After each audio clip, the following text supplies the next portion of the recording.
I'm not going to frame this like some recycled news breakdown. I'm going to say it straight as someone watching this Knicks situation unfold with real frustration and, honestly, disbelief at how quickly people can switch narratives when a team starts winning. Because right now, the conversation around Mitchell Robinson feels like one of those uncomfortable truths nobody wants to hold on to when the champagne is still cold. The New York Knicks are in the middle of something special, something fans have waited years for, and yet there's this weird silence building around the fact that one of their most physically dominant pieces is becoming a massive question mark at exactly the wrong time. And before anyone twists this into hate toward Robinson, that's not what this is. That man has battled. He's coming off injury. He's playing through pain.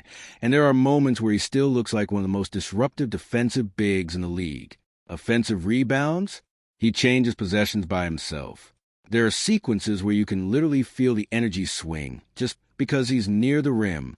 But basketball at this level, especially in the finals, doesn't care about sometimes. It punishes sometimes. And what's happening right now is the Knicks are learning that lesson in real time. When Robinson is on the floor in this series, the numbers are not just bad, they're alarming. We're talking about extended stretches where New York isn't just slightly worse, but actively bleeding points. The kind of lineups where everything tightens up offensively, spacing collapses, and suddenly what looked like a smooth possession turns into something rushed, uncomfortable, and desperate. And I don't care how much you love hustle plays. If your offense turns into survival mode every time a player is on the court, that's a problem you can't ignore just because he grabs a couple offensive boards. What makes it even more frustrating is that the Knicks don't even look like the same team with him in certain matchups. You see it immediately. Guards hesitate. Drives don't have the same rhythm. The ball sticks a little longer. And defensively, even though he still has those highlight moments, there are breakdowns that simply should not be happening at this stage of the season. And yeah, you're playing a team with elite talent. That's the finals.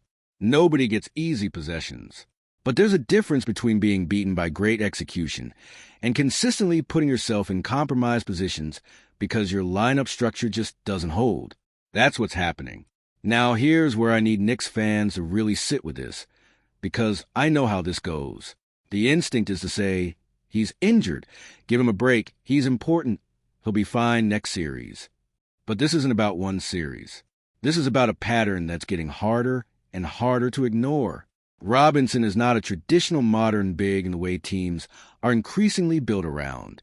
He's not spacing the floor. He's not creating in the post. And when his finishing isn't clean, whether that's from contact, timing, or touch, defenses don't actually have to adjust that much. They can sag, they can clog lanes, and suddenly your offense is playing 4-on-5 in key possessions without ever officially being shorthanded. That's the part that should make every Knicks fan a little uncomfortable. Because the reality is, New York has built something that looks like a contender.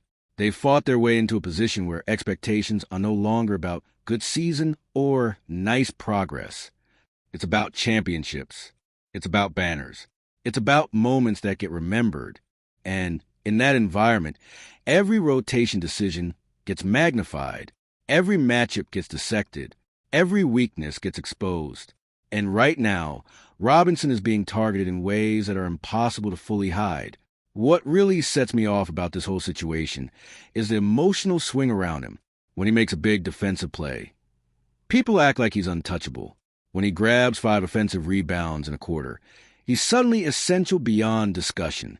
But when the spacing collapses and possessions stall, it's like people don't want to acknowledge it. You can't evaluate a player based only on highlight moments in a series like this. You have to look at the full picture. And the full picture is complicated. There are flashes where he looks exactly like what you want from a physical, rim-protecting center.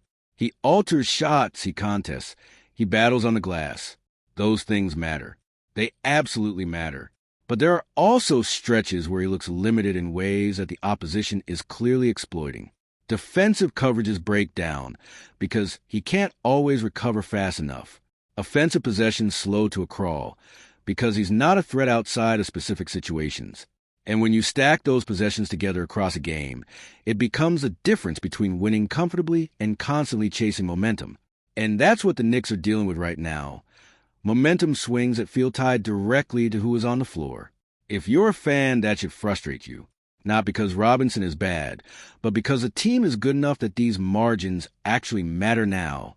This is what contenders deal with, not hypothetical flaws, not regular season quirks. Real, exposed weaknesses under playoff pressure. And here's the part that's going to get even more uncomfortable. This is not a fix-it-in-a-week situation.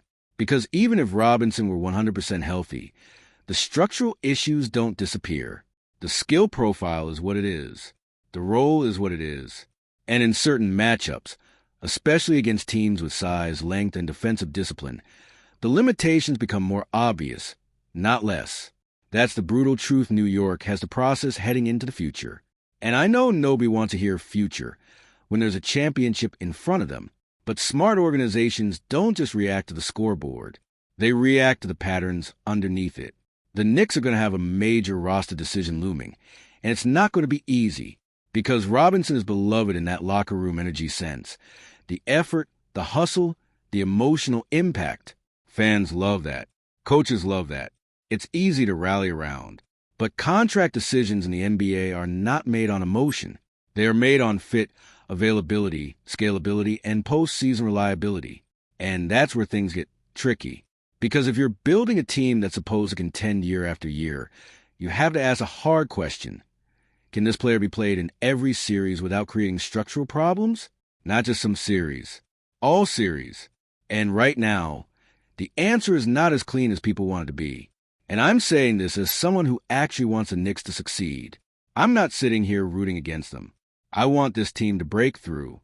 I want them to prove the doubters wrong. I want Madison Square Garden to be everything fans believe it can be again. But wanting that doesn't mean ignoring what's in front of you.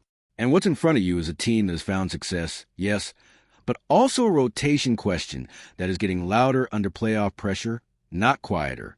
So if you're a Knicks fan watching this, I want you to think about this series not as a final judgment, but as a spotlight, because that's what the finals do. They don't create problems. They reveal them. And Mitchell Robinson is under that spotlight right now. Some fans are going to defend him no matter what. Some are going to overreact the other way. But the truth sits in the middle and is uncomfortable.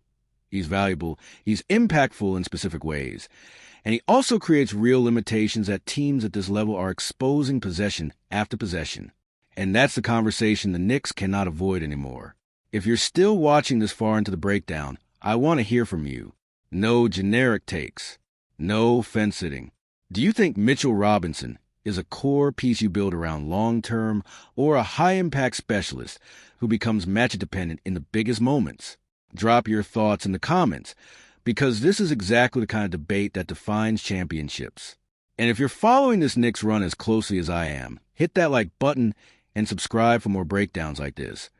Because these are the conversations that matter when the games get tight and the margins get razor thin.